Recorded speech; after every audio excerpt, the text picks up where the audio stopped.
Lagrange's theorem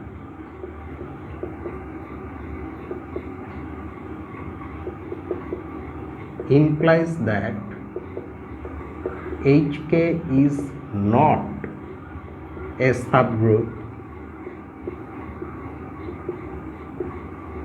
of G because its order is 4.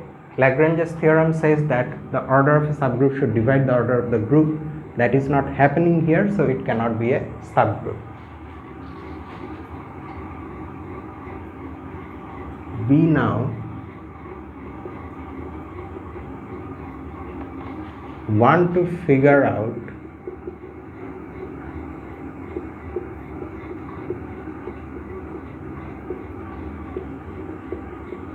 exactly why Hk is not a subgroup. Okay, one may say that because of Lagrange's theorem it's not a subgroup, but no, not in that way, in some other way, in some more fundamental way. Let us calculate also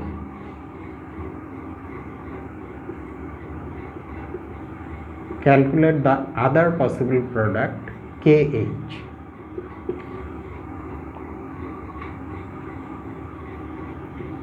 So if we now calculate Kh, the order will be reversed. Multiplying these things with E from the left hand side, E and E phi, they give us E and phi. Okay, then multiplying from the left side by phi psi gives us phi psi E, which is equal to phi psi. However, phi psi phi, and this turns out to be equal to psi inverse. If you go back to the original example where we discussed this group and these mappings phi and psi, there you will see that this type of relations have already been established there. Okay, so this and this is not equal to Hk. Why? Because Hk has psi, Kh does not have psi. Kh has psi inverse, which is not there in Hk. So these two are not equal, and this is exactly the reason why Hk is not a subgroup of G, which is shown in this next lemma. This turns out to be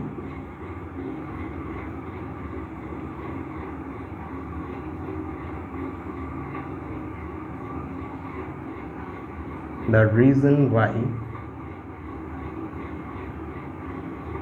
Hk is not a subgroup of G. And now we will see why this is the reason.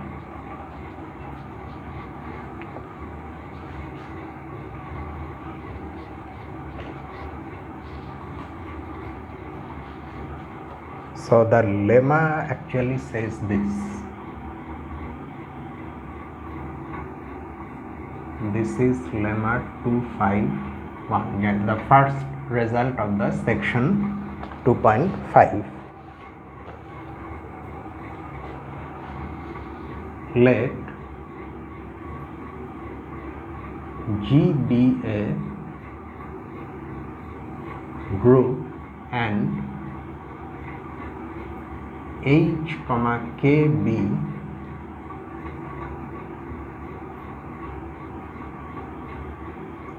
subgroups of G. Okay, and the claim is this: Hk is a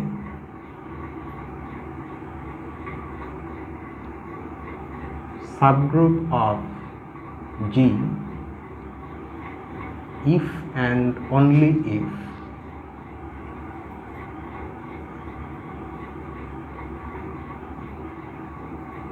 Hk is equal to Kh.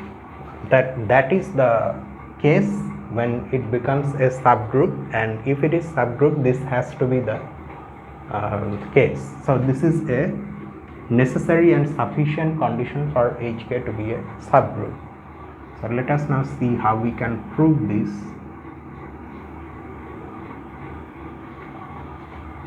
First,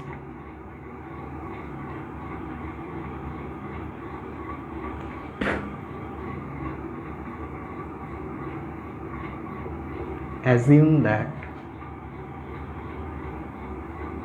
Hk is equal to Kh.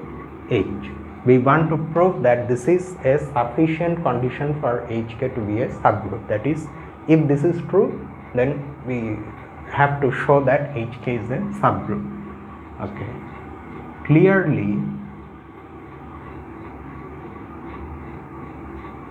Hk is a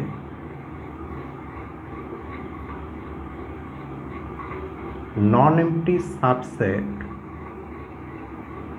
of G. It is non-empty because we are H and K themselves are non-empty, and since we are considering products of elements of H and K, so that's why Hk is a non-empty, and it is a subset because G is itself closed under the operation it has. So Hk is a subset, non-empty subset of G. So now to show that Hk is a subgroup, we have to show two things.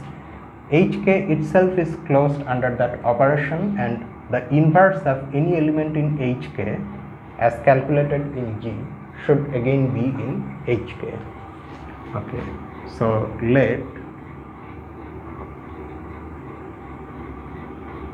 let us consider two elements, Hk and y equal to H prime K prime, where H and H prime belong to H and K and K prime belong to K. So X and Y become two elements in Hk. Okay, then we want to calculate the product, and the product is simply this: Hk, H prime, K prime. Now look at this two middle terms, Kh prime.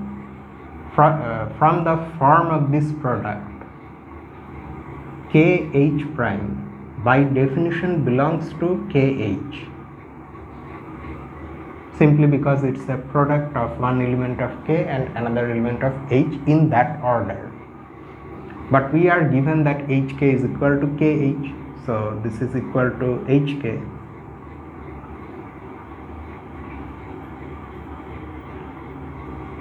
So which implies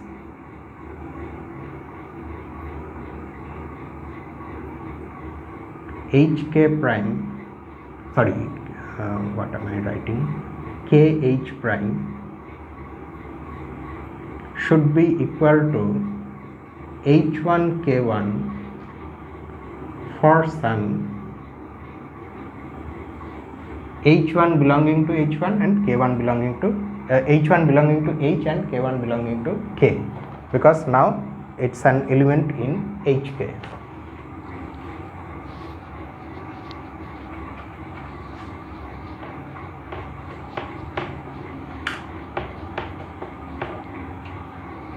For some H1 belonging to H and K1 belonging to K.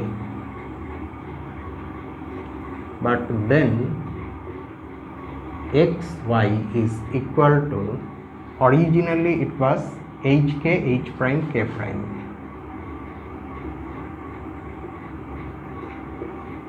Now in place of kh prime we can substitute h1 k1.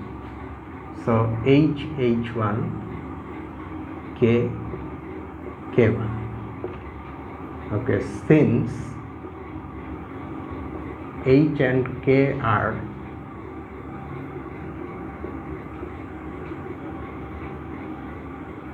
subgroups of G and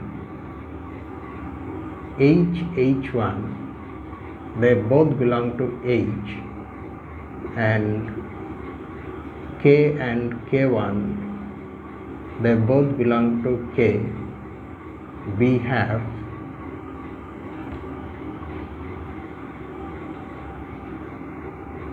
h1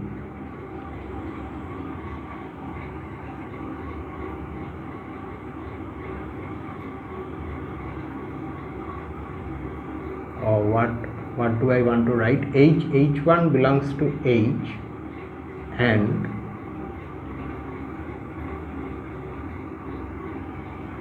I have written it wrongly. No, this is not, okay, sorry, this is k1 and this is k prime. Okay, sorry about that.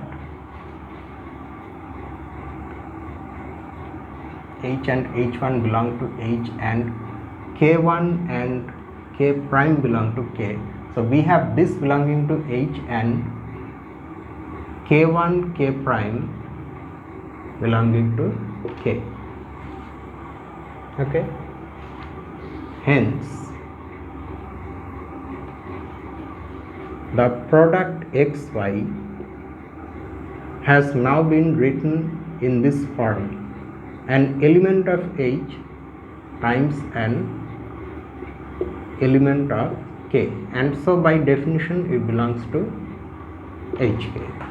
So this shows that Hk is closed under the binary operation in G. Next,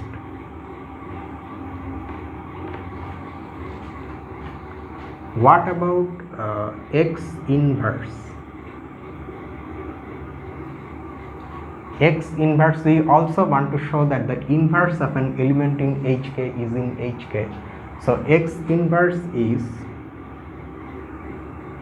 Hk whole inverse. So by our previous result, this is K inverse H inverse. Now since H and K are subgroups and H belongs to H, K belongs to K, so these inverses belong to respectively K and H, the subgroups K and H, and hence by definition of KH this belongs to KH. Okay, but KH is given to be equal to HK. In bracket we can in fact write, note that since H belongs to H and K belongs to K, we have H inverse also belongs to H and K inverse belongs to K. So we have shown that the product of any two elements in Hk is again in Hk, and the inverse of any element in Hk is also in Hk. Thus Hk is a subgroup of G. So this is one half of the proof. We are now going to have to prove the converse.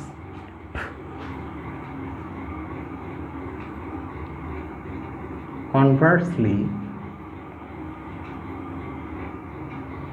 assume that Hk is a subgroup of G. Now we have to prove that Hk is equal to Kh. For any element H belonging to H and k belonging to k,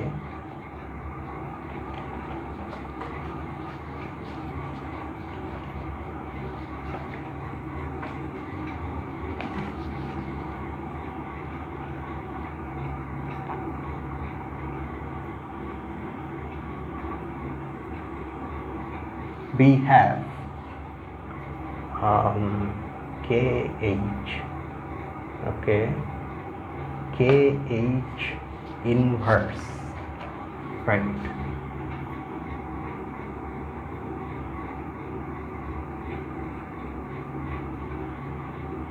K inverse H inverse. Let us concentrate on this one. K inverse H inverse is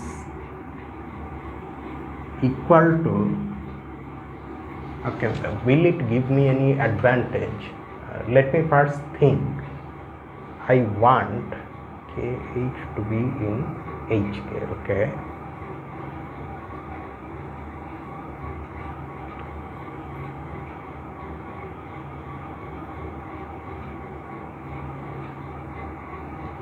Oh, okay. We have H inverse belonging to H, comma K inverse belonging to K, and hence their product in this form, H inverse K inverse, should also belong to HK by definition of HK. However, this product is equal to KH whole inverse. Okay, so this inverse now belongs to HK, but it is given that HK is a subgroup.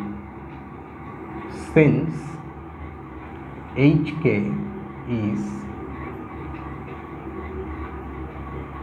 given to be a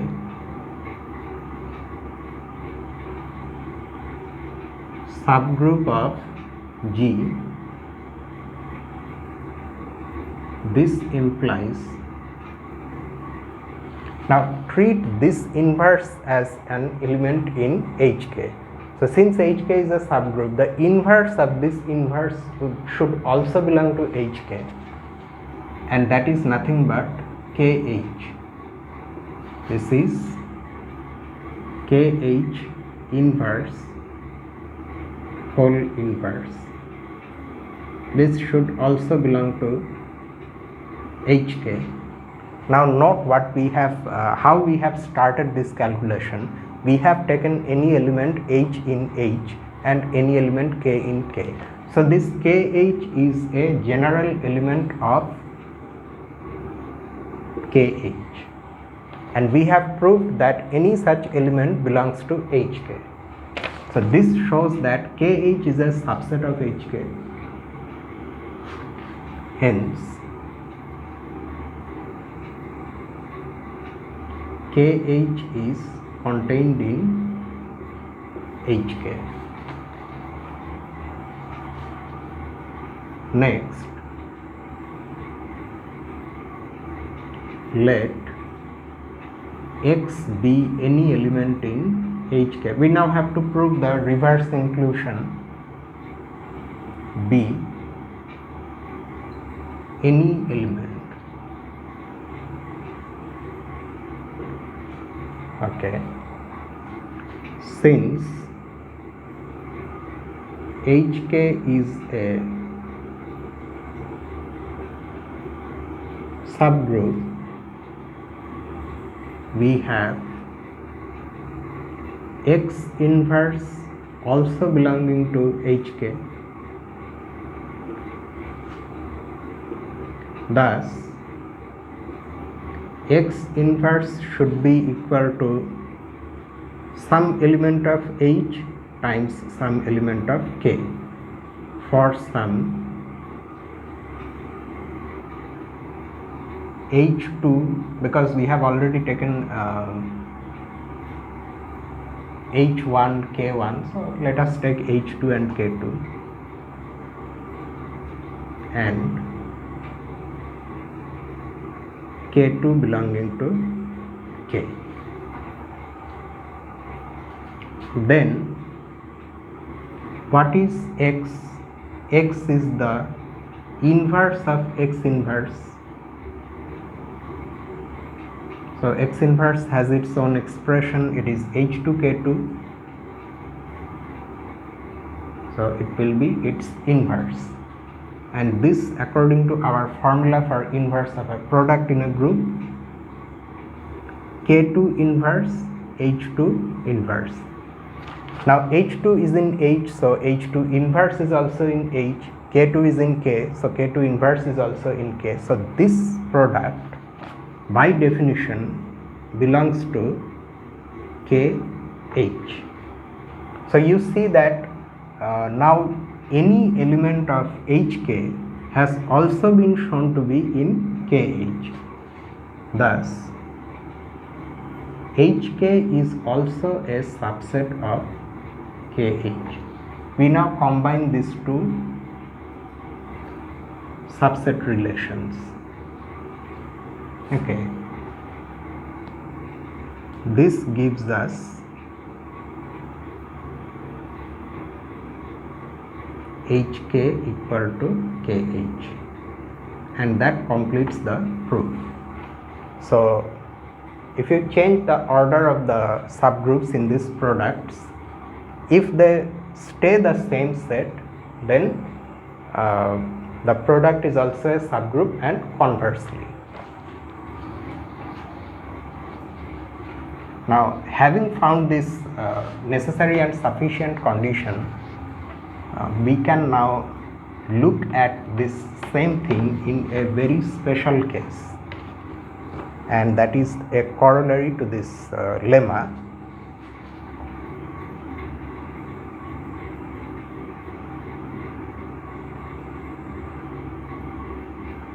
Note that in a general group it's very difficult to, in general you can think of this situation, it's somewhat difficult to have this. HK is a product which will have all the elements of the form an element of H times an element of K, whereas KH is a product where we have all the elements of the form an element of K times an element of H. The having these two sets equal is somewhat of a stringent condition. However, there is one situation where this will always happen, and that is in an abelian group. So that is precisely the corollary. If, because there since the operation is commutative, we will always have this true for any two subgroups H and K. If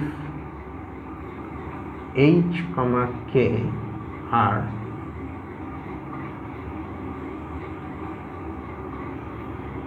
subgroups of an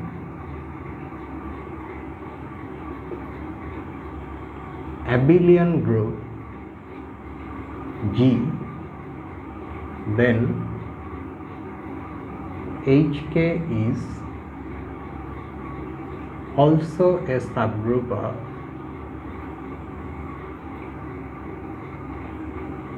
G, because HK is automatically equal to KH, so there is no need to even write a proof, it's almost obvious. So that's why by the previous lemma HK is a subgroup. That means in an abelian group we can find many subgroups, and the more subgroups you find, you keep multiplying them together, you will get more and more subgroups. Okay, now we come to a theorem.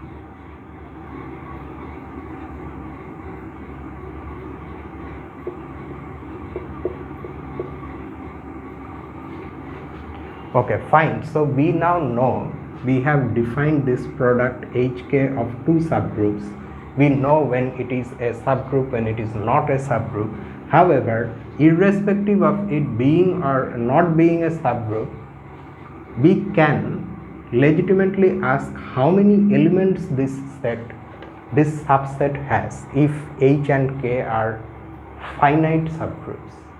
That can be asked, and this theorem gives us an answer to that query. So the statement goes like this: let H, K be finite subgroups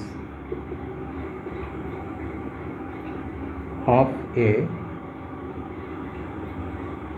group G, then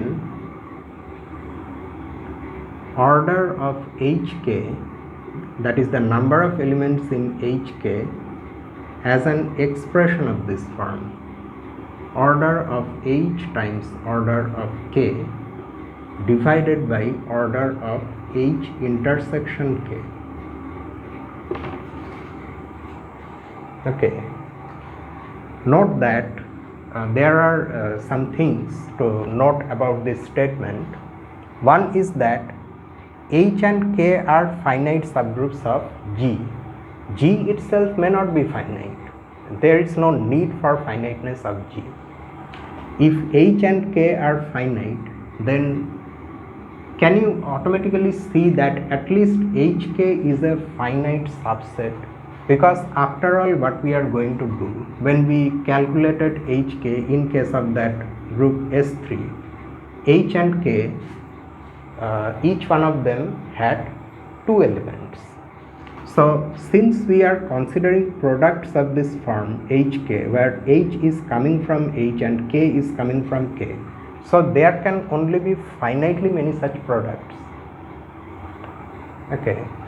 As a first estimate, you can in fact say that if say H has 2 elements and K has 3 elements, then Hk has 6 elements. Although it will not happen always, Hk cannot have more than 6 elements, because you see, it's very easy to see. Say suppose H has these elements H1, H2, and K has K1, K2, K3. Okay, then what will the elements of Hk be?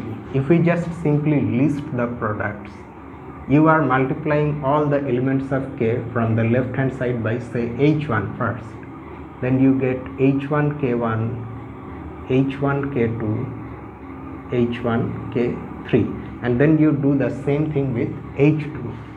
That gives us H2 K1, H2 K2, H2 K3. So we end up having 6 elements. Now it may or may not happen that some of these elements are equal, but you cannot go more than 6. So this is the maximum number, order of H times order of K, but the denominator actually makes sure exactly how many elements in Hk are distinct from this list of elements Hk. Okay, so in that sense you can interpret this. In any case, at least one thing is immediate and is clear, is that Hk is a finite subset, because H and K are finite, and because of the way the product Hk has been defined. Okay, so now let us see how we can possibly prove this.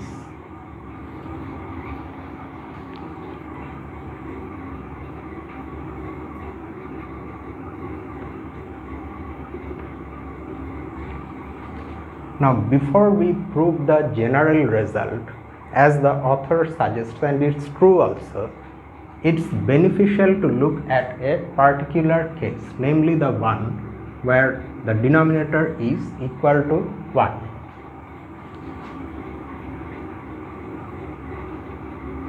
To gain some insight, let us first look at the special case in which this intersection is as small as we can possibly have, namely the trivial group. Keep in mind that the intersection of any two subgroups always has at least one element, the identity element, because it's there in both the groups. It may not have anything else in common, but that identity should always be, is always there. In particular, the intersection of two subgroups can never be empty. Okay. There is one more thing that we can see about this statement that I forgot to mention, is that you see from Lagrange's theorem, H intersection K is a subset of H. It is also a subset of K, but let's just consider this one. H intersection K is a subset of H. H is a finite group. It's a subgroup of G, but after all it is a group in its own right, which is a finite group. So H intersection K is a finite subset of H. However, we have already mentioned several times that in any group the intersection of two subgroups is again a subgroup. So if we take that for as a fact, then the order of H intersection K has to divide the order of H. So looking at this formula, you can see that this after all is an integer, which should be, because the left hand side is a positive integer, it's a number of elements in a set. The right hand side should also be a positive integer. So even before proving this, we can make sure that yes, both sides are integers at least.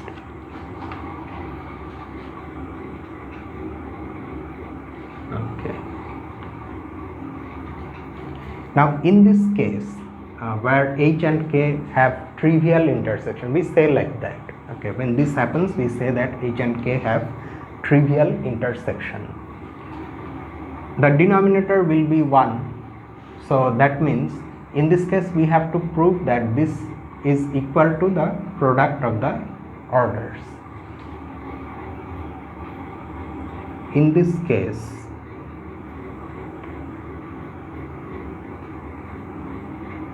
we have to prove order of Hk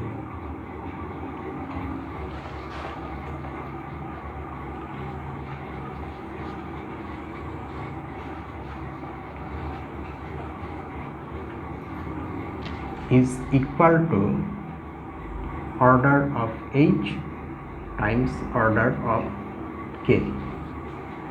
Now one can ask when this fails to happen. We have already seen that 2 element, 3 element example where we have seen that we can have at most 6 elements. However, among those 6 elements, these ones,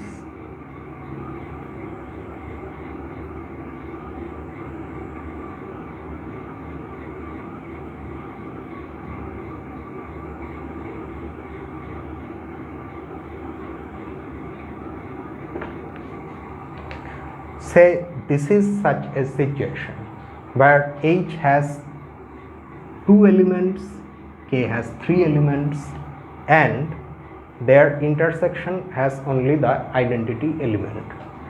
Now if we list all these products, then normally the list contains 6 elements, but this may not give you 6 distinct elements if there is some collapse in the sense that elements in this list turn out to be after all equal. Okay, in that case, of course, the formula will be false. We have to somehow justify that that does not happen. So let us write the situation, explain the situation like this. One can ask,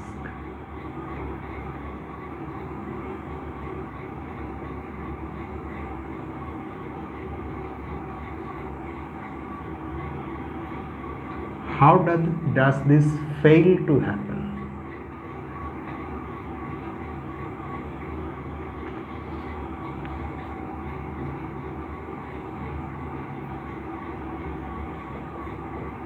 The answer is obviously when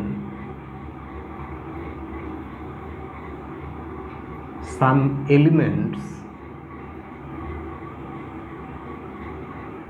or instead of saying elements now itself, when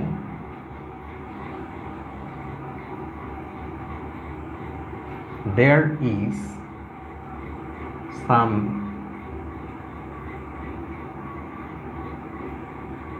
collapsing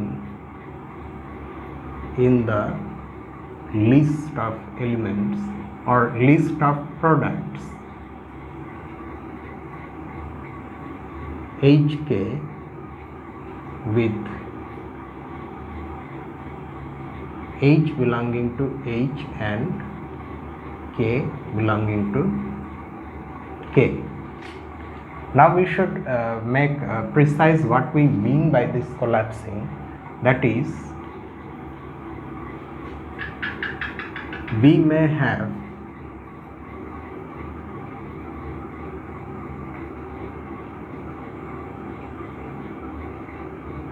distinct elements, say H and H prime belonging to H, so that